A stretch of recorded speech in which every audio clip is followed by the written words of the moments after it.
All right, welcome everybody to this year's George Herbert Walker lecture in international, George Herbert Walker Jr. lecture in international studies.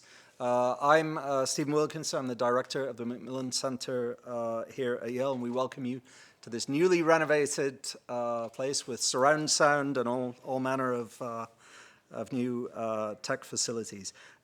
So what is the George Herbert Walker Jr. Lecture in International Studies? The Honorable George Herbert Walker III, Yale College class of 1953, and and former U.S. Ambassador to the Republic of Hungary, established this lecture series in 1986 in memory of his father, who was a distinguished graduate of the Yale College class of 1927.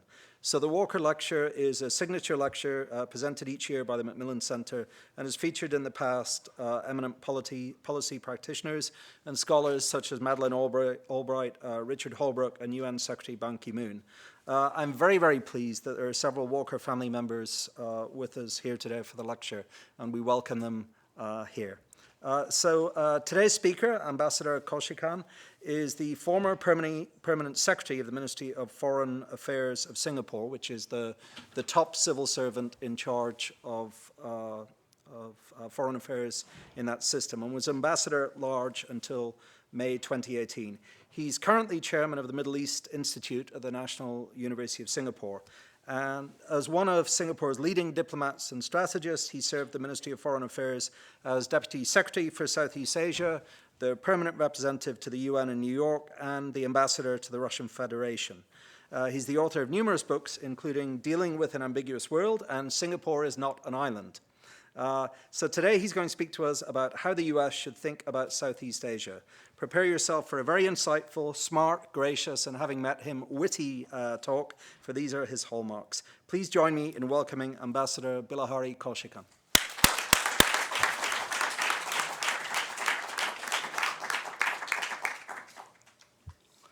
That was far too kind an introduction. I thank you for the honor of delivering this lecture. I just hope that those who invited me would not conclude it was an act of reckless folly. How should Americans think about Southeast Asia? Let me start with a story. Some years ago, when I was still in Singapore's foreign ministry, I asked a Vietnamese friend, my counterpart in the Vietnamese Foreign Service, in fact, what an impending change of leadership in Hanoi would mean for Vietnam's relations with China. His reply: every Vietnamese leader, he said, must be able to get along with China. Every Vietnamese leader must be able to stand up to China. And if you think you cannot do both at the same time, you do not deserve to be leader. I start with this anecdote because, at least in my view, Americans have always had some difficulty in thinking appropriately about Southeast Asia. The most persistent American error has been to force complicated Southeast Asian realities into simplistic and ahistorical frameworks based on considerations that do not sufficiently integrate local realities. The United States has generally viewed Southeast Asia primarily through the lens of strategic competition with other major powers. Southeast Asia has been far more an arena than a region to be dealt with on its own terms, and this has often proven self-subverting. For most of the 20th century, US policy in Southeast Asia was shaped by Cold War considerations. And this was entirely understandable, perhaps unavoidable, but nevertheless also inadequate. Southeast Asia is one of the most diverse regions in the world. Cold War imperatives were entangled with processes of decolonization, which were in turn inextricably linked to local dynamics based on competing nationalisms, which were themselves subject to powerful ethnic and religious forces. Ignoring such complexities made the Second Vietnam War the archetypical example of the failure of American policy in Southeast Asia. Actually, there is another view about the Vietnam War, which perhaps we can talk about in question time. Well, Cold War imperatives have now been replaced by those of US-China relations. And what both frameworks, the Cold War framework and the US-China competition framework, have in common is that they encourage a binary mode of thought. A binary mental framework is one that assumes that anything must be one thing or another, and if not one thing, necessarily only the other. If Southeast Asia is not free, it will become red. If America does not maintain its primacy, the region will fall into China's clutches. Democracy is either steadily advancing or it has been forced into retreat. And if ASEAN, the Association of Southeast Asian Nations, cannot do everything, it is not worth considering. Well, as my Vietnamese friend's reply illustrates, policymakers in Southeast Asia generally do not think in the same way. We see no reason why we should be only one thing or another. The inability to appreciate how policymakers in Southeast Asia think is a liability for American policy in the region. And I spent almost 40 years trying to persuade American policymakers, journalists, and academics to think about Southeast Asia in more nuanced ways. That is, if they think about Southeast Asia at all. I have not noticed that my efforts have had anything more than minor and ephemeral effects. I nevertheless persist, and I persist not because I am irredeemably stubborn or because I get some obscure pleasure in banging my head against a wall. I persist because the US has always had and will always have a crucial influence on the international relations of Southeast Asia. And this is so irrespective of whether American policy succeeds or fails. Now, America's relations with China have entered a new long-term phase. From 1972, when the US and China re-established contact after the Communist Revolution, until about 2008 or 2009 or thereabouts, despite periods of tension and competition, the overall emphasis of US-China relations was on engagement. That emphasis has now flipped. Engagement will not entirely cease, but the long-term emphasis is clearly now on strategic competition.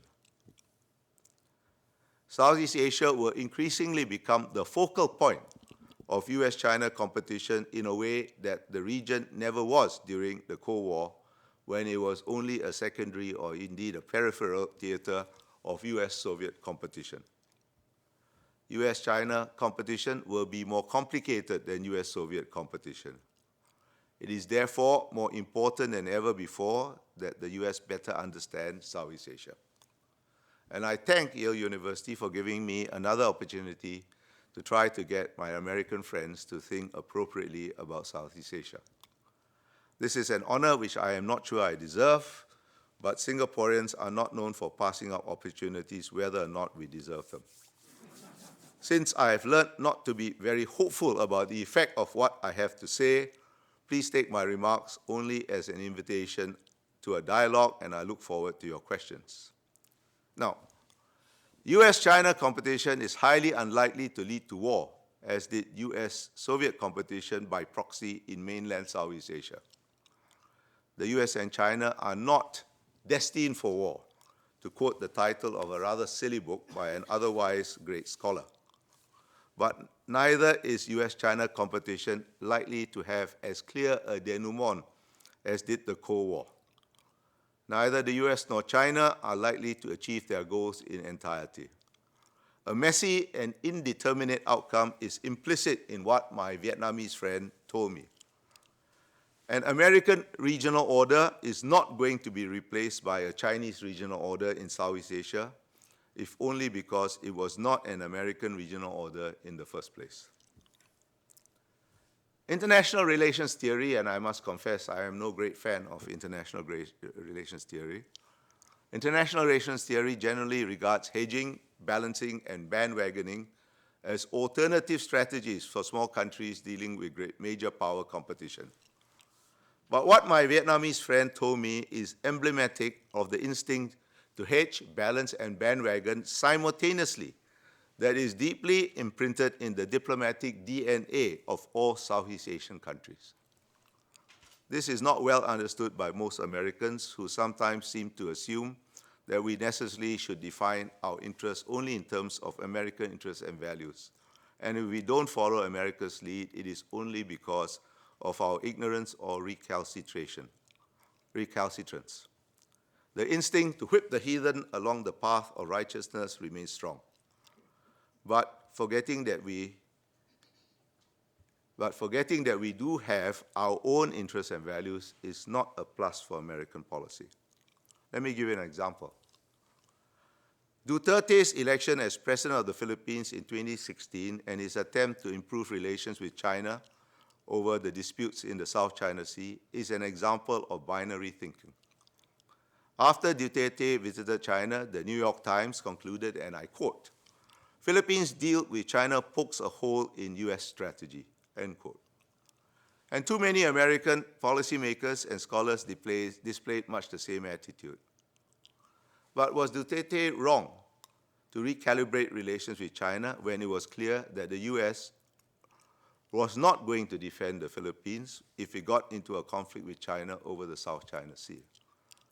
The Philippines then and now has no Navy or Air Force worth talking about. Duterte has a streak of anti-Americanism. That streak is never absent from Filipino nationalism. But he has not renounced the US alliance and significantly improved relations with Japan, America's principal ally in East Asia. Nor has he abandoned Philippines' claims in the South China Sea. Filipino attitudes towards the US have always been ambivalent, an attitude nicely captured by a joke that was current when the US withdrew from Subic Air Base and Subic Bay and Clark Airfield in the early 1990s. "Yankee, go home and take me with you." Now, ambivalence is a characteristic of all Southeast Asian attitudes towards the US and other major powers, including China. In fact, I would argue probably more so in the case of China. Now, when I point this out, some American friends chide me for posting what they consider moral equivalence between China and the US. But the relevant concept in international relations is not morality, but interest. We in Southeast Asia will naturally sometimes tilt one way and sometimes the other, as our interests dictate, and sometimes go our own way, even if it displeases both the US and China simultaneously. This flexible approach implies no moral judgment. Any particular decision is necessarily always situational and conditional, and contingent upon specific circumstances in which the domestic politics of key Southeast Asian states is often a critical influence. Americans often cite domestic politics when trying to explain shifts in US policies, which is true enough. But we too have our own domestic politics, which is no less insistent. In the 1950s and 1960s, the Soviet Union invested heavily in political and military terms in Sukarno's Indonesia. But that did not prevent Sukarno and the PKI, the Indonesian Communist Party, turning towards Beijing for reasons that were almost entirely domestic. Close Indonesian relations with China collapsed after a failed 1965 coup brought Suharto to power. And this change in Indonesia's domestic politics was the single most important and decisive influence on Southeast Asia's subsequent trajectory and led, among other things, to the formation of ASEAN, the Association of Southeast Asian Nations, which stabilized the region once known as the Balkans of Asia. More on ASEAN later.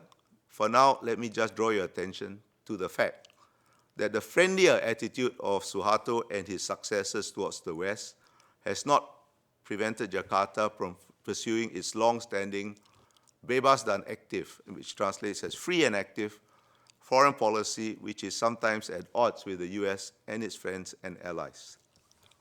Indonesians have a long history of taking money from all major powers and doing what they want anyway. In 2015, Japan lost a contract to China for a high-speed rail between Jakarta and Bandung. I told my Japanese friends not to be downhearted because they would soon thank the Indonesians for giving that contract to the Chinese. And that project has since proven a headache to the Chinese, although others with the Chinese have moved forward more smoothly. The Indonesians also gave other arguably more important contracts to the Japanese. In fact, how do you build? Bandung is on a mountain. Jakarta is in a delta. How do you build a high-speed rail up a mountain? I don't know. So I don't think it was a very good project in the first place. As an aside, let me point out that the stock and quality of American and Japanese investment in Southeast Asia is still far greater than Chinese investment. And although Chinese trade and investment is bound to increase further, the changes are relative, not absolute, and the US and its allies in Japan and Europe will remain key economic partners for us in Southeast Asia, even as China grows in importance. It's not a binary choice, again. ASEAN is promiscuous with free trade agreements. ASEAN has free trade agreements with Japan, Australia, New Zealand, the ROK, and India, as well as China. Several ASEAN states are members of the TPP-11. I call it the TPP-11 because the real title is quite a mouthful and I'm not going to repeat it. Singapore and Vietnam have joined the Eurasian Economic Union. Singapore has an FTA with the US and the EU, and several other ASEAN members are negotiating FTAs with the EU. So we are promiscuous with the FTA. We do not want to have just one economic partner, and however important China will be, it is not going to ever be our sole or even the dominant economic partner. In any case, trade and investment are not favors one country does for another. The benefits are mutual, and so therefore too are the costs of withholding trade and investment if it is done for political and strategic reasons. An obvious point, but one that is too often overlooked. And the larger point is that a setback for the US policy or the policies of its allies, like Japan, does not necessarily translate to a clear victory for America's competitors. What I have described in the cases of the Philippines and Indonesia is true in different ways and degrees of every other Southeast Asian country. Examples available on request during question time. The only partial exception I can think of is Cambodia under its present leadership. But since Hun Sen must eventually go the way of all mortal flesh, the policies of his highly personalized system are likely to undergo modification, which will no doubt temper the grief of his passing for ordinary Cambodians. Southeast Asia is located at the strategic crossroads between the Pacific and Indian Oceans, a geopolitical fact underscored by the new term Indo-Pacific. As such, it has always been a region where the interests of several major powers have always intersected and sometimes collided. Major powers have always asserted a significant influence on Southeast Asia, but they have seldom been the exclusive or decisive influence. Thucydides' too often repeated dictum, you know it, the strong do what they can and the weak suffer what they must, is only crude realism. Implicit in what my Vietnamese friend said in reply to my question is the idea that crude realism is sometimes not very realistic. Post-World War Southeast Asia, World War II Southeast Asia, can be understood as the unending search by the small countries of the region for autonomy in the midst of great power, major power competition. Competition between the major powers often poses complex challenges for us, but complexity also creates agency. Southeast Asia and the larger Indo-Pacific in which it is embedded is a naturally multipolar region. China, as a big contiguous country, will always enjoy significant influence in Southeast Asia. But the more symmetrical strategic equation that is emerging between the US and China does not mean that the US will suddenly disappear. The adjustments are again relative, not absolute. Now, one of the tropes about US foreign policy that emerged after the 2016 election is that America under Donald Trump is now in retreat. But the Trump administration has unambiguously signaled its intention to compete robustly with China and has begun to do so with trade and restrictions on technology transfers as its preferred instruments. Now, whatever you may think about these policies, and I am not personally filled with joy about them, I do not see how they can be accurately described as a retreat. In any case, I see no sign of America retreating from Southeast Asia. A Japan that is now playing a more independent role within the US alliance system is also emerging as a significant strategic player and will likely continue to do so beyond the Abe government. So too is Australia playing a bigger role. India is another big contiguous country that will always have a role in Southeast Asia, although New Delhi may not always meet our perhaps inflated expectations. And Indonesia and Vietnam are part of the region and not inconsequential countries. Even some European countries are now trying to play a strategic role in Southeast Asia. European efforts will never amount to very much in the overall strategic balance, but it is always useful to have a few more flags fluttering in the winds of the South China Sea.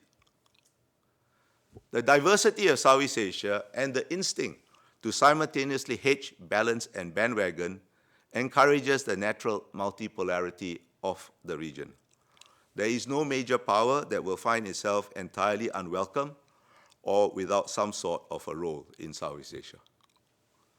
It is a historical fact that no major power has ever been able to capture Southeast Asia in entirety. The Japanese occupation during the Second World War was historically short and exceptional, as was the period of unquestioned American dominance from about 1991 to circa 2009. Southeast Asia is now returning to a more historically normal state. Now, multipolarity does not mean that the different poles will necessarily be of equal weight in every policy domain. Sometimes America will be heavier than China, let's say, in the military domain, and China may be heavier than America in some other domain, and Japan in some other, and so on and so forth. But even if asymmetrical, multipolarity creates the possibility of maneuver for the small countries of Southeast Asia. Now, I do not claim that we always maneuver very well, but opportunities for maneuver are never entirely absent and are likely to increase as the region's natural multipolarity asserts itself. Whether we have the wit to recognize the opportunities and the courage to act upon them is, of course, another matter. But to succumb to a sense of fatalism is almost always fatal to small states. And this was the tragic fate of Sihanouk's Cambodia and Royalist Laos in the 1960s, when, discombobulated by the vicissitudes of American domestic attitudes towards the Vietnam War, they sought security in non-alignment and neutrality. In short, by lying low and hoping not to be noticed. We know what happened to them. What the Cambodian and Laotian experience illustrate is that the perception of the US is a crucial variable in determining Southeast Asian responses to particular situations. It's obvious that the Trump administration has taken the unpredictability always inherent in the American political cycle to new levels. But it's also important not to forget that unilateralism, a preference for bilateralism over multilateralism, coercion as an instrument of policy, disquiet over free trade, among other things, were not inventions by Mr. Donald Trump. They have always existed. The shining city upon a hill has always also cast a dark shadow. Still, too much of our information in Southeast Asia about the US comes from the Western media, whose biases are not always easily discernible to those in my region. You should not assume that everybody in Southeast Asia understands the US political system or the US media, as many people in America seem to assume. There is, of course, much to criticize, but of late, it sometimes seems to me that the American media reports on American foreign policy as if everything Mr. Trump does is wrong. Great power competition is as much psychological as material, and pretending that nothing that the Trump administration does is right is a serious liability. Again, examples on request during question time. Viewing Southeast Asia through frameworks that do not sufficiently take local realities into account invests American policy with more inconsistency than necessary. Attention is sporadic and ad hoc, too much focus on events that catch the headlines and not enough on long-term trends and processes. After the end of the Cold War, insofar as the Clinton administration thought about Southeast Asia, it assessed regional developments largely as opportunities for the advance or retreat of democracy defined in Western terms, another oversimplistic binary framework. When the Asian financial crisis made it impossible for Suharto to continue in office, the Clinton administration adopted a policy of democracy promotion by decapitation, as if the intricate internal structures and relationships of a 30-year-old system could be replaced at a single stroke by removing one individual. The subsequent 2 decades saw 5 Indonesian presidents and too many ill-considered policies whose effects are still unfolding. And when the consequences of removing Suharto were not as straightforward as the Clinton administration expected, it unilaterally declared victory for democracy and it turned its attention elsewhere, ignoring the consequences that did not fit its own ideas. One of the most serious effects of the Clinton administration's ill-considered policy of democracy promotion in Indonesia was the unleashing of political Islam. Indonesia has still not reached a stable post-Suharto equilibrium, and the impact of the growing influence of political Islam, coupled with the phenomenon that could be characterized as the Arabization of Southeast Asian Islam, may well pose a greater long-term challenge to American interests in Southeast Asia than China. 9/11 led the Bush 43 administration into Middle Eastern adventures that distracted the US and gave China well-nigh a free hand for almost a decade. Terrorism and counterterrorism became the chief US preoccupations in Southeast Asia. The Bush 43 administration was not ill-disposed towards ASEAN. In fact, it was quite friendly. But I remember telling Mr. Armitage, who was then Deputy Secretary, it would be nice if I knew that Americans thought about Southeast Asia for other reasons than you suspect that some of us are trying to kill you. Anyway, it was extremely difficult to get serious attention from the administration, despite its friendliness, for ASEAN's effort to build a post-Cold War regional architecture until the very end of the administration, whereupon time ran out and a new administration had to be educated almost all over again. The Obama administration's pivot or rebalance to Asia was intended to redress the omissions of its predecessor. And this was welcome as far as it went. But those were nevertheless inappropriate, indeed somewhat silly, metaphors that raised expectations that the administration could not fulfill and perhaps had no intention of fulfilling. The Obama administration took ASEAN diplomacy more seriously than any of its predecessors and began to support, at least inform, ASEAN's efforts to build a post-Cold War regional architecture. But while President Obama made good speeches, his administration had little stomach for competition. And the fundamental purpose of the new regional architecture that ASEAN was trying to erect was, in fact, to manage major power competition. Now, this was an endeavor that was beyond what ASEAN could realistically achieve by itself.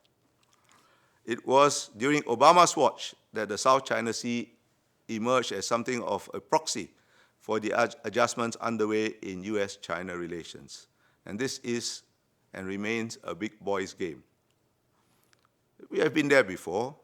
During the Sino-Soviet proxy conflict over Cambodia in the 1980s, ASEAN role, while not inconsequential, was clearly secondary.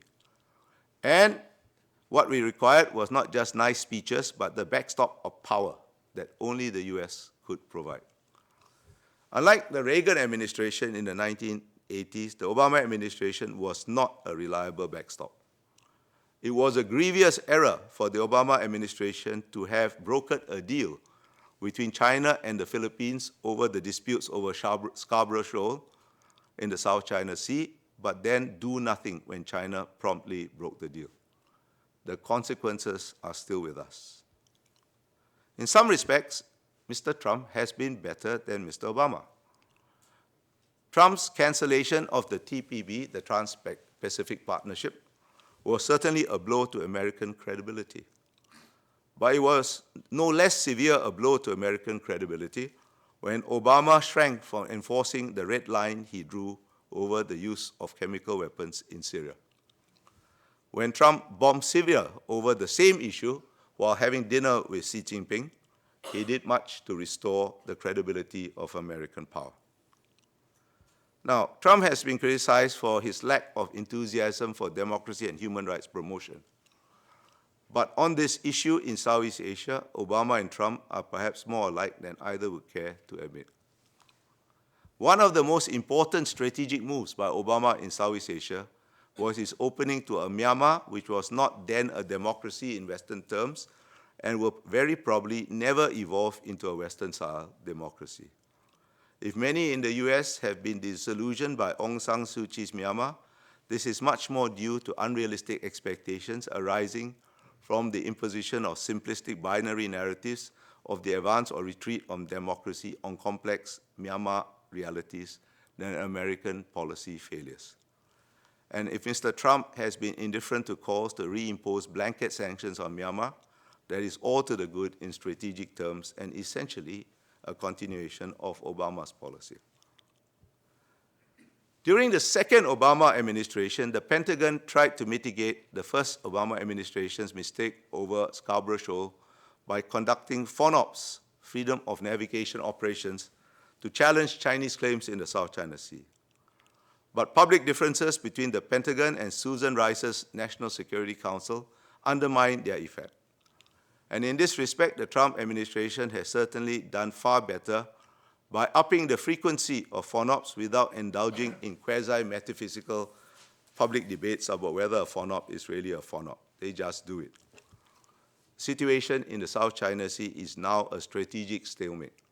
This is not ideal, but the best that can be expected given mistakes by previous administrations, stretching back to the Bush 41 administration, during which time the South China Sea first emerged as an issue between China and ASEAN.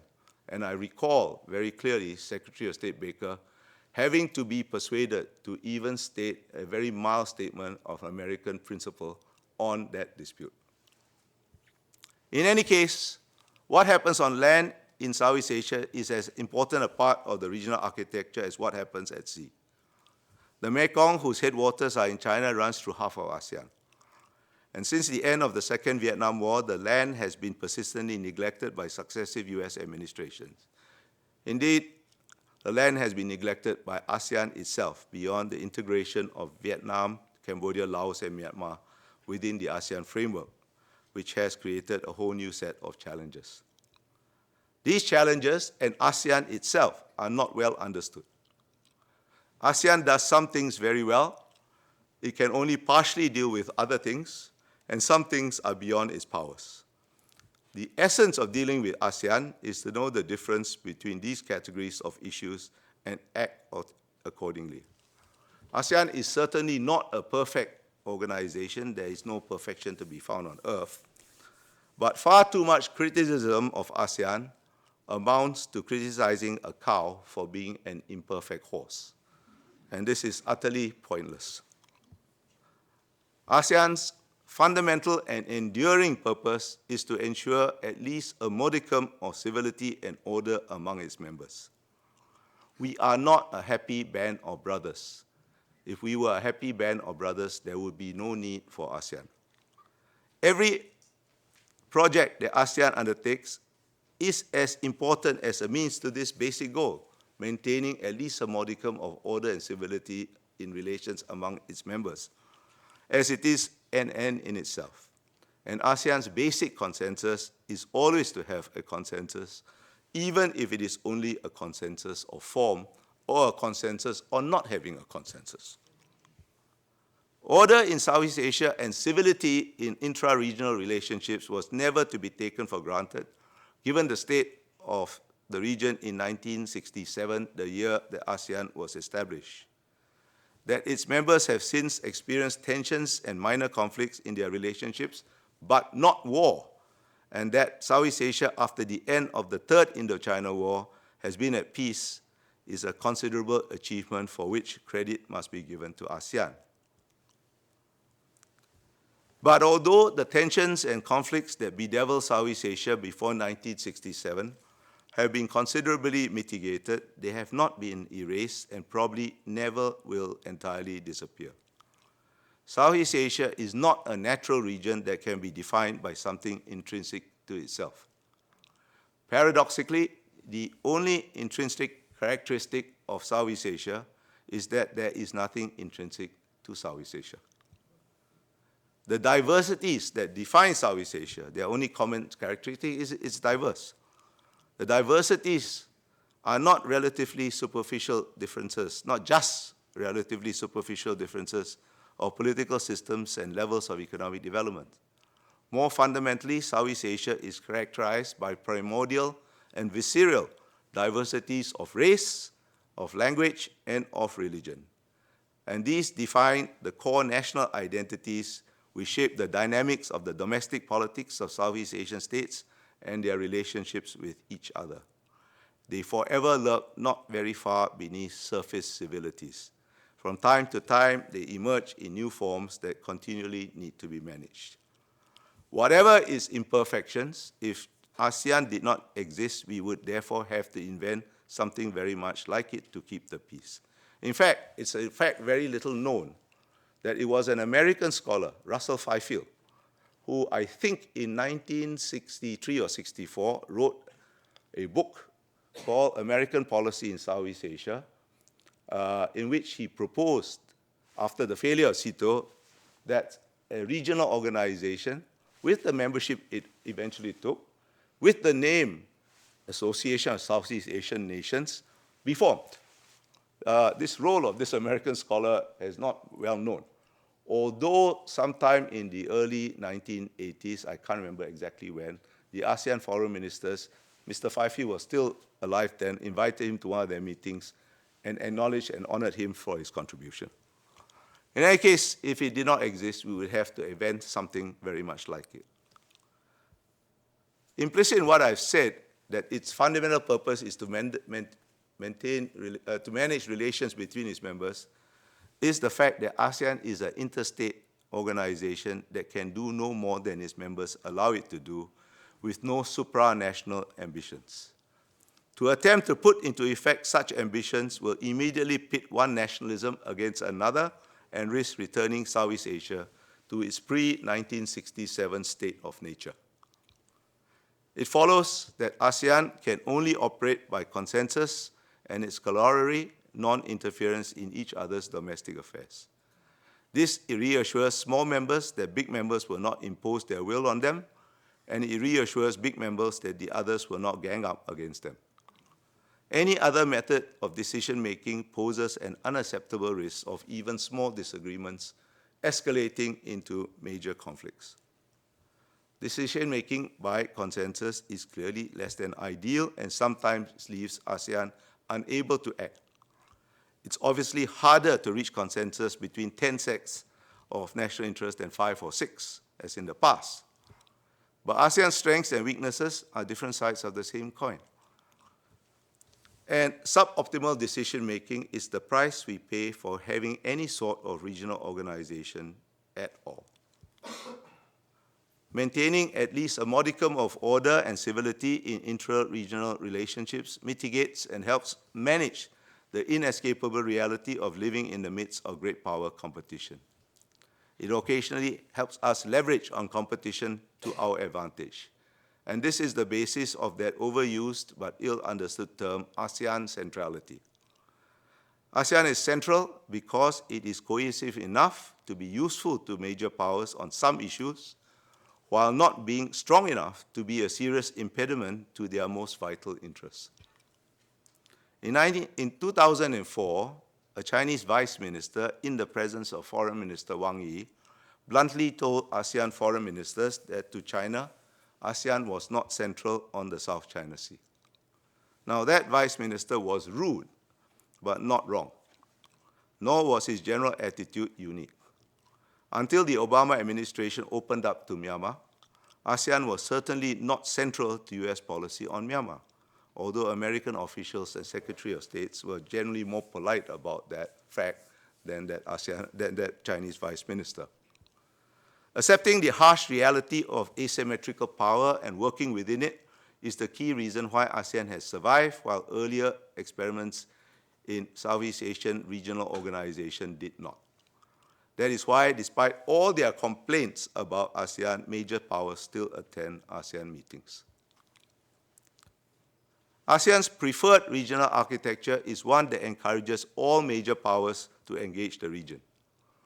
This is the core purpose of the ASEAN Regional Forum and the East Asia Summit, which are often derided as talk shops. But talking is better than fighting, and the purpose of these forums is not problem solving, but maximizing maneuver space and hence autonomy by promoting an omnidirectional and dynamic equilibrium in which all states with legitimate interests in Southeast Asia, and in particular the major powers, are never excluded. In a dynamic equilibrium, the amount of space and autonomy certainly will vary from issue to issue. It will wax and wane as circumstances change. But so long as all the major powers are present, there will always be some space on some issues. This is not an ideal arrangement, only a practical one. Now, ladies and gentlemen, the focus of this already too long lecture has been on American policy towards Southeast Asia. But I do not want to leave you with the impression that only America misunderstands the region. I do not have time to go into them in detail, but China too has made and is still making serious mistakes in Southeast Asia, and I hope someone will ask me about them during question time. Nor do I want to leave you with the impression that the US has only liabilities in Southeast Asia. A survey earlier this year of attitudes of ASEAN elites by the Institute of Southeast Asian Studies in Singapore, the author of which is in the audience, lurking in the audience somewhere, because she's doing her PhD in Yale right now. Well, that survey earlier this year showed that all ASEAN countries trusted China the least of all the major powers. Japan was the most trusted, followed by the EU, the US, and India. And the same survey showed that China distrusted China the most of all the major powers, with the US a close second, unfortunately, followed by India, the EU, with Japan the least distrusted. Beyond the survey results, there is ample anecdotal evidence that understanding of the vital and irreplaceable role of the US military presence in Southeast Asia has significantly improved over the years. In 1990, after American forces withdrew from the Philippines, Singapore concluded a MOU that allowed US forces to use some of our military facilities. Our neighbors then reacted with outrage, as if we had sold their firstborn into slavery. But when that MOU was renewed and enhanced, significantly enhanced, in 2005, there was nary a whimper of protest. And when it was renewed again last week for another 15 years, it was barely noticed, which is a good thing. And it shows that the US strategic position in Southeast Asia is not unfavorable. Ladies and gentlemen, thank you for listening so patiently to me. I will be now very happy to take some of your questions.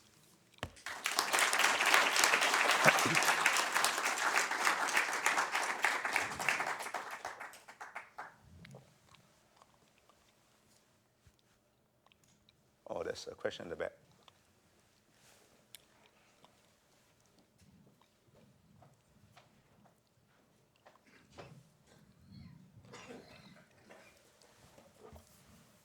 Shalom. Thank you for an insightful talk.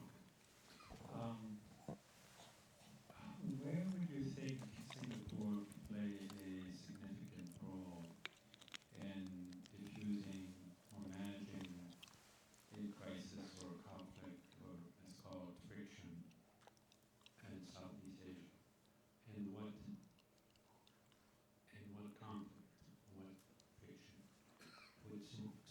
would be the most effective intermediary? Well, I don't think we are or ever can be a very effective intermediary in intra-Southeast Asia conflicts, for the simple reason we are an outlier in Southeast Asia in many ways. For a start, we are the only majority ethnic Chinese country, the only country with a majority ethnic Chinese population. We are not a Chinese country, we don't define ourselves that way, in a region where the overseas Chinese are usually not a very welcome minority. And that colors everything we do. However, we have occasionally played a role in where there are conflicts or where there are, or to put it very bluntly, I mean, why am I trying to find mealy words? We occasionally play a role in stopping our ASEAN brothers doing stupid things vis-a-vis the major powers. All right? For example, there was this thing called the Southeast Asian Nuclear Weapon-Free Zone, which is a subset of something called a Zone of Peace, Freedom, and Neutrality, which is based on the superficially attractive but completely impractical idea that all the region's ills, everything bad befalls the region is because of the major powers being engaged in the region. It, of course, ignores the obvious fact is that how do you get the major powers out of the region, and what do you do if they refuse to leave? And there are at least two major powers that are contiguous to the region, China and India. Well, we played a role in actually blocking this idea of a Southeast Asian nuclear weapon-free zone until it was defanged, until we negotiated the treaty that made it effectively useless. Then we signed on the dotted line with the rest of our ASEAN brothers. And it's in a similar way, when the Philippines, for entirely domestic political purposes, kicked up a fuss about the US presence in, Clark Airfield and Subic Bay, and you finally got fed up and with a little help from a volcano left. The Philippines were shocked because we didn't really mean it. I remember my counterpart then telling me, look, we didn't really mean it. Well, sorry, the Americans meant it, If they're not welcome, why should they stay? So we did play a role in opening our facilities. There are no substitute for Clark or Subic Bay, so that there is at least a residual American presence in the region. And of course, we took some flack for it until common sense reasserted itself in our ASEAN brothers. And as I told you just as I concluded, people saw the value, so they have ceased making a fuss. They may not be prepared to host American forces as we do, but they no longer object to it, and they hide behind us and bandwagon on us. So that's the kind of role we can play. But very hard for us to play a role when, let's say, Thailand and Cambodia, they had a border dispute. Right? Japan and South Korea. We're not stupid. We only look stupid. We're not jumping into that one.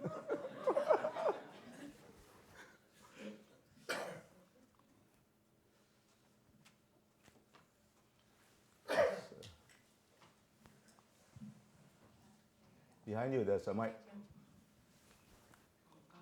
Mr. Kausikan, thank you again for coming today for your lecture. I really enjoyed it. The question I wanted to ask you today is, could you go into more detail about how China is Screwing up. understanding All right. Southeast Asia? Well, first of all, I'll give you three examples. First of all, small countries living on the periphery of big countries are always going to feel a degree of anxiety about the big countries, and big countries have a duty to reassure, which China has singularly not performed. In fact, they seem sometimes to go to the other extreme.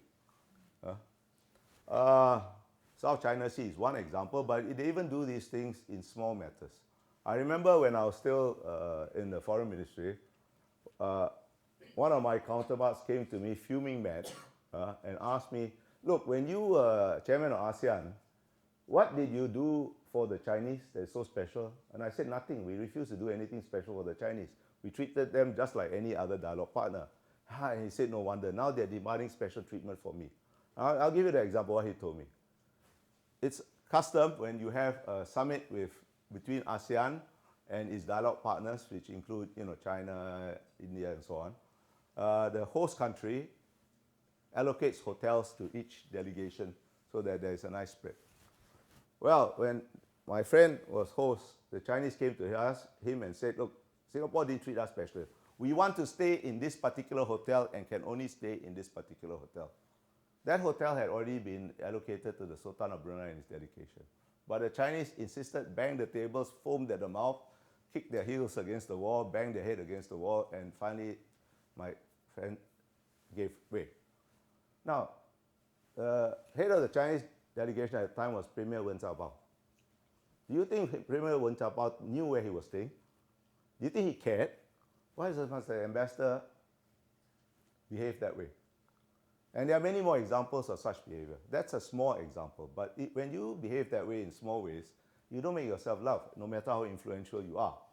And Chinese diplomats are constantly puzzled by what they consider a lack of gratitude of ASEAN countries towards their generosity. Well, okay. Second example, let me tell you something. I told you just a moment ago that the position of overseas Chinese in Southeast Asia is always going to be sensitive. That is why Singapore, despite having a majority ethnic Chinese population, does not define itself as a Chinese country. The Chinese constantly refer to us as a Chinese country. We constantly tell them we are not a Chinese country. And there's a distinction because we don't consider ourselves that way. We don't organize ourselves that way. Our major language is English. When say my Prime Minister, Lee Hsien Loong, when he meets Chinese leaders and officials, he's perfectly fluent in Mandarin. It is a matter of policy when we meet Chinese counterparts officially, we speak in English. Right? But anyway, and it's as much for our neighbors, because we don't want our neighbors to consider us a Chinese country either. Now, in 1955, the PRC did something very wise. They made a distinction between Huaren, which is ethnic Chinese, and Huaqiao, which is Chinese PRC citizens, and basically say, ethnic Chinese, go and be good citizens of whatever country you are. But under Xi Jinping, that distinction has been merged. It has been blurred. Very deliberately, there are any number of speeches Xi Jinping has made that blur that distinction, which is an incredibly stupid thing to do. And organizationally, they have done something that is so stupid that I cannot explain it, because these are not unintelligent people, There was an overseas Chinese affairs department, which is a state function. There's nothing particularly unusual about a country having, a department to deal with diaspora. India has one, Israel has one, and so on. But this is 2019, last year. Last year, for reasons that I cannot explain, Xi Jinping put the Overseas Chinese Department under the control of the United Front Work Department, which is a party function. Now, you know what the United Front does, right? It fosters fifth columns. Now, they are and have used the Chinese in Southeast Asia for that purpose. But why make it so open and transparent? It was an incredibly stupid thing to do. Now, nobody is going to shun China because of this, but it will certainly raise big question marks in at least, and in fact, in most ASEAN countries. I know it was in Indonesia, I know it is in Malaysia, even in Myanmar and Thailand, and certainly in Vietnam. Right? Why? Let me give you another example. As a consequence of that, last year Malaysia had a general election. You know, Malaysian political parties are racially organized. There are Malay parties of several kinds, there are a couple of Chinese parties and so on, right? Last year, for reasons which I cannot understand again, the Chinese ambassador, PRC ambassador to Malaysia, during the general election, went to campaign for the president of the Malaysian Chinese Association, a political party in his constituency. Now, how is that a good idea? It is wrong in so many dimensions, I can't even begin to explain or how it's wrong. Needless to say, the gentleman lost his seat badly. Hey, by the way, during the campaign, he used pictures of Xi Jinping and all that. What has that got to do with Malaysian politics? See, they do stupid things, right? I think it's because Xi Jinping claims the loyalty of all Chinese. And there were orders given. And in Xi Jinping's China, the consequence of not being sufficiently enthusiastic about carrying out orders, however foolish, are quite dire. So you have intelligent people in Southeast Asia doing quite stupid things. That's the other examples. The third thing, which is a latent problem, is Xinjiang. I don't think any government of a Muslim majority country, whether in Southeast Asia or anywhere else, since my retirement, I've been traveling a lot in Central Asia, for example, and I'm in charge of the Middle East since then. I don't think any government is eager to go and pick a fight over the Uyghurs for a variety of different reasons.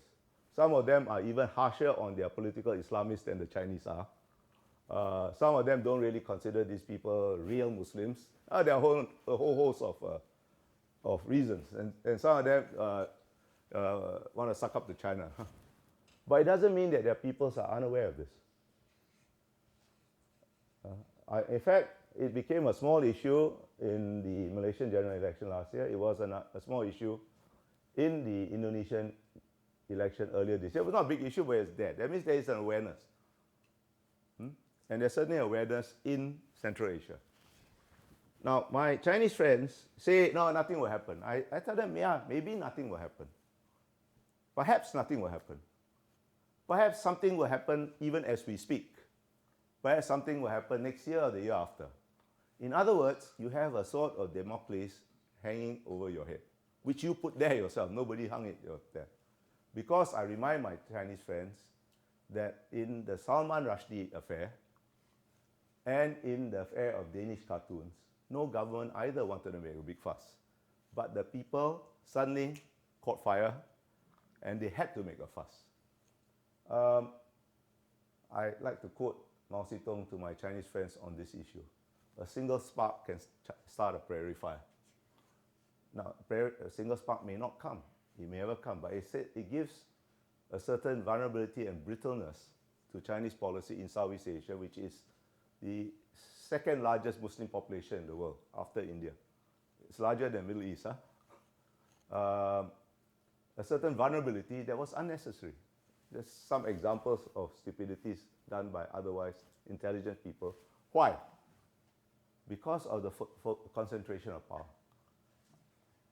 I think Xi Jinping is often compared to Mao Zedong. I don't think that the comparison is really a valid one, but it is valid insofar as he has reintroduced a single point of failure into the Chinese system. And there is some reason for me to doubt what kind of information, how good information is being reported outwards. Or is it polished to such a high gloss that it blinds the decision makers rather than informs them? Yes, sir. Thank you. Well, there is a mic. I think they need it for the recording. Thank you. How serious is the unrest in Hong Kong, and how do you see that playing out? Well, this episode is a continuation of what happened in 2014, if you remember the umbrella Occupy Central. I think, although it manifests itself in various political demands, none of which can ever be granted, the underlying causes are socio-economic. Hong Kong is an extremely unequal society, probably the most unequal society in the world, because it's the freest market in the world. Every free market, even in the US, has to be tempered a little bit, you know. And it manifests itself mainly in housing. If you're a young person in Hong Kong, unless you come from a very rich family in which you're not typical, it's impossible for you to own a house. Bloomberg did a study, I can't remember, a few weeks ago, which I read, right? So it said that the average price of of a private house, a private apartment, in Hong Kong is 1.3 million US dollars. That means it's out of the reach of most people. And what they call an apartment in Hong Kong, you and I will call a closet, you know. Okay? If you are going to rent something, and same study, right? Young couple, no children, both started working. Probably 2/3 of their combined income will have to go to rent. Again, for a glorified closet. This is not sustainable. Almost all the land in Singapore is owned by 5 or 6 tycoons. And you know, they are acting perfectly rationally. They keep the price high. It's a failure of governance. The percentage of people who own their homes in Hong Kong is something like 44%. And I would bet you that that 44% is really at the top. The number of people who own, the percentage of people that own their homes in Singapore is something like 92%. And that's a matter of policy. It's a policy failure in the first instance in Hong Kong. There's a lot of pent-up socio-economic frustration. Now that said, I actually blame the British. Britain ruled Hong Kong since the late 19th century, 1850 something. People forget this, as a colony, not as a democracy. The Hong Kong people were subjects, they were not citizens. It is only on the deathbed, the very deathbed of British colonialism, they got religion and raised expectations in Hong Kong that they knew full well no Chinese government can fulfill. Whether they did that out of a belated sense of guilt, which I doubt because these are Brits after all, do they feel guilt? Sorry. Or was it a poison chalice they decided to leave behind? I don't know. But I went to look at the career of Chris Patten, who was the last governor of Hong Kong, and I cannot find a single bit of evidence that he ever had any interest in Hong Kong until he got that job. First thing, right? Secondly, Hong Kong people, you know the slogan, one country, two systems. Hong Kong people, and most of the people outside Hong Kong, always thought that the emphasis was on two systems or at least equal on one country, two systems. No, it's quite clear from the very beginning the emphasis of Beijing was on one country first, two systems later. It has dawned on the Hong Kong people. And thirdly is what I told you about the tycoons, the socio-economic inequality. Just about 2 weeks ago, I had a chance to talk to a bunch of young people in Singapore from all over the region, including 4 or 5 people from Hong Kong. And these were not the people, you know, throwing firebombs on the streets, although they were sympathetic to those people, and they were trying to calm them down. And one of them told me, you see, you got to understand, we all suddenly realized that we are all only the servants of the tycoons.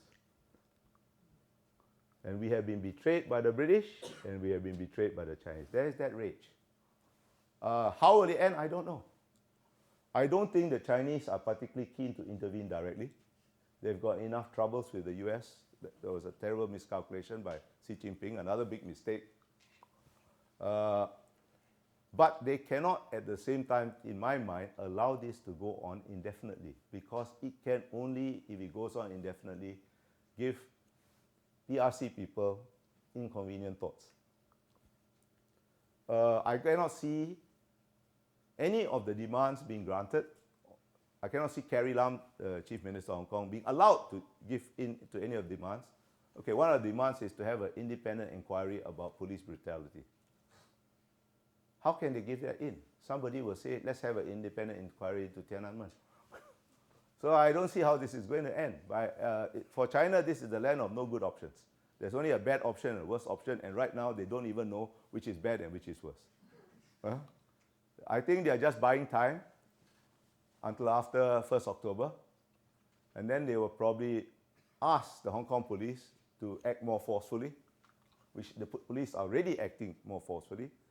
It could perhaps, you can under the basic law declare martial law or curfew, which implies curfew. Then you can try to separate the hardcore supporters and arrest them. I mean, there are things they could do, but right now, I think it is really, I think they are at a loss, talking about Beijing. The Hong Kong government has been at a loss for quite some time. But essentially, I come back to my first point. It's a failure of governance. Because every Hong Kong government since 1997 has been in hock of the tycoons and nobody has had the will to break their power. In fact, I just joked with a Chinese friend before coming here. Your big mistake was not to have land reform in Hong Kong after 1997 as you did under 1949. I don't suggest that you kill all the tycoons, but you could, for example, Hong Kong has no law that allows the government to acquire land with compensation. It has no law that requires a person owning a piece of land to develop it within X years or else its tax goes up. You can keep it there at no cost to yourself for 100 years. This is not a way to run, a corner coffee shop, let alone a country. And I think that's the root. Unless they address that, this thing will pop up again and again and again. Well, yes. Whoever can. So there's there's a way of thinking about Chinese strategic policy that is the sort of, framework that looks at, past millennia of Chinese history and sort of thinks about their actions as influenced by that. To what extent is that framework valid for thinking about Southeast Asian policy? Look, it depends on your interpretation of past millennia of Chinese history. There are some people, I don't buy it myself, who see China, I think China wants to be the dominant power. I don't think their ambition can be achieved. They will certainly have already achieved a more prominent position than in the past, but it will be a position they will have to share, as I said in my lecture, with many other powers. How much is current Chinese policy informed by ancient history? Well, they certainly use it to impress the barbarians. That's us, by the way. But I really much doubt it is like that, right? What is true is that they have a very long view of policy. And they can have a long view of policy because they don't have to get elected every 4 years. That is some advantage, but it is counterbalanced by other disadvantages, some of which I just mentioned. So you can, there are very interesting books written, Howard French, for example, about these parallels, right? And I like reading them because they are quite amusing and they are, but I don't really buy it that much. They are not daft, this is the 21st century, you're not going to rule China like, in 221 BC, Some of the things they say come from Chinese history, the basic stratagems and all that. It's there in Machiavelli, it's there in many Western texts. These are, to me, common sense of statecraft rather than something uniquely Chinese, actually. Somewhere over there.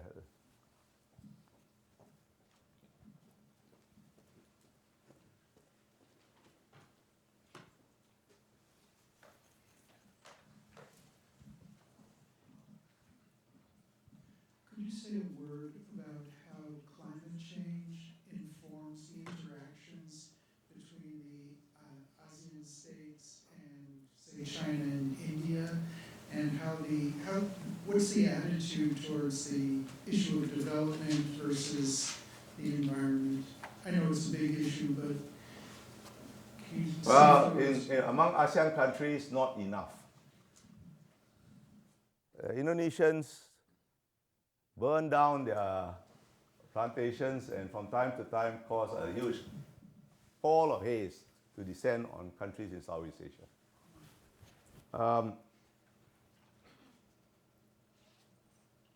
There are a lot of reasons for it.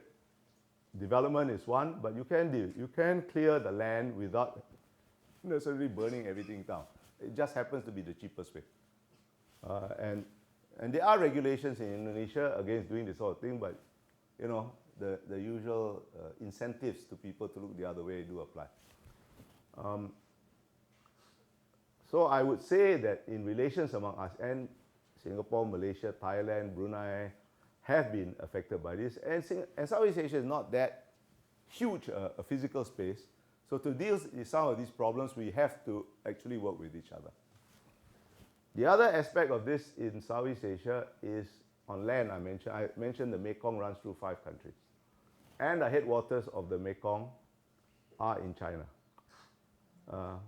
In fact, the headwaters of all the major Asian rivers are in China. And China, and at least on the Mekong, has plans to, I think, if I remember the figure, construct 21 dams, of which at least 8 have already been constructed. What is the environmental impact of that downstream? I'm not talking now about the political or strategic use of this, just thinking about the environmental impact. Has any proper study been done? The simple answer is no. All these people claim to do studies, you know, okay, you believe those claims, I've got this bridge, I'll let you have real cheap. The same will apply for China-India relations, because Bumiputra and all that, they all start in China. Now, supposing the glaciers melt, because they all start on the Tibetan Plateau and the Himalayas where there are glaciers. Supposing the glaciers melt and the water starts running dry and everybody starts competing for water. There isn't any proper system of regulating these things, not a workable one anyway, right? So it's going to be a big problem in the future. However, as I was talking to a bunch of Singapore students before I came here, I said, look, you know, climate change is a politically impossible issue to be dealt with sensibly by any system based on electoral politics. I don't want to use the word democracy because there are different types. Electoral politics. Why? Because you pay the costs which are horrendous up front, and the benefits are only reaped many, many years down the future. So I'm a politician, and I go and talk to my constituent, my electorate, and I say, you know, my fellow whatever, you know, I'm afraid you're going to have to make these huge sacrifices. Now I'm going to have to raise your taxes, etc., etc., etc., because of climate change. And oh, by the way, the benefits will be felt by only your great-great-great-grandchildren. You're going to get elected? My Prime Minister, now Singapore we do have elections, and even our worst enemies don't accuse us of fixing the elections, but we can take a long-term view, and my Prime Minister thinks that we need to spend at least $100 billion over the next 100 years to prepare Singapore for a future where sea levels are going to rise. Now, we are lucky we can do it. We are a small country, we don't have much options, but a small rich country has much more options than a small poor country. And many of the Southeast Asian countries, they are doing well economically, but they are not that rich, and they are much larger than us. It's going to be a huge problem, which is not being adequately dealt with by anybody anywhere. And I do not see any good prospect of international action on this either. So every man for himself, every country for itself, you do what you can, and in the meantime, we all die. I told those young students, I'll be dead, don't worry, it's your problem. So this is the hard fact of life. At least we do not have climate change deniers in Singapore or Southeast Asia. None that I know of yet, anyway.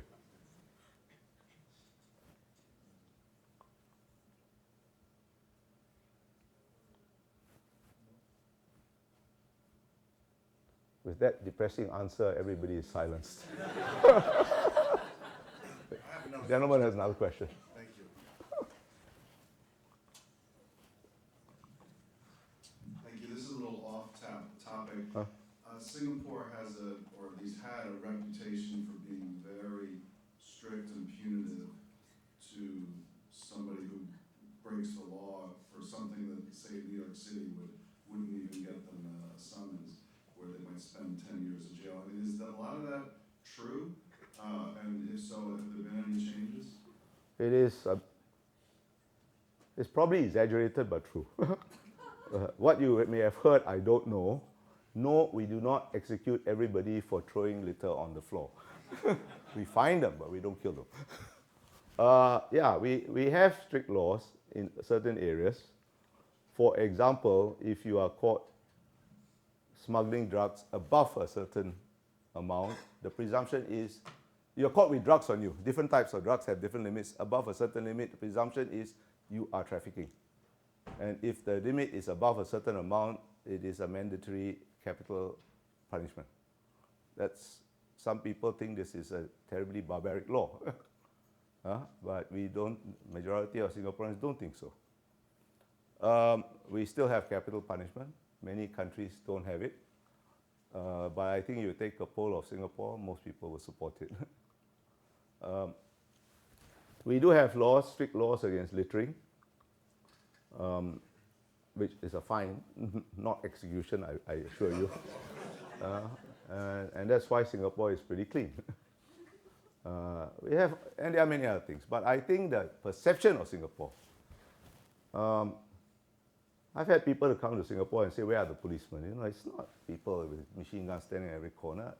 If you have clear laws, however strict, and enforce them, then you don't have to have this heavy hand, because people will obey the laws. Problem in New York City, I went to Columbia University in the late 1970s, and you know New York City was a thorough mess then. Because why? Because they had many laws. It's not the lack of law, you know. They never enforced it. For whatever reason, they never enforced it, and it went to the docks. Then you had, well, who was it? Well, he's gone mad now. It was Mr. Giuliani.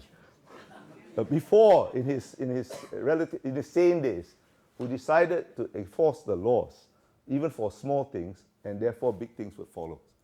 Whatever he's done since is another matter, but that was a pretty sensible thing he did for New York, which did clean up New York quite a lot. It was a dangerous place, uptown, Upper West Side, Columbia. It was a dangerous place down. Now it's, you know, if anything, too safe, kind of boring. So you have to have laws. It's not the strictness of punishments. It is the certainty that the laws will be enforced that creates order. Where things can be negotiated, or, oh, this is too small to bother with. It's only littering, leave it alone. Well, that is what makes things go wrong.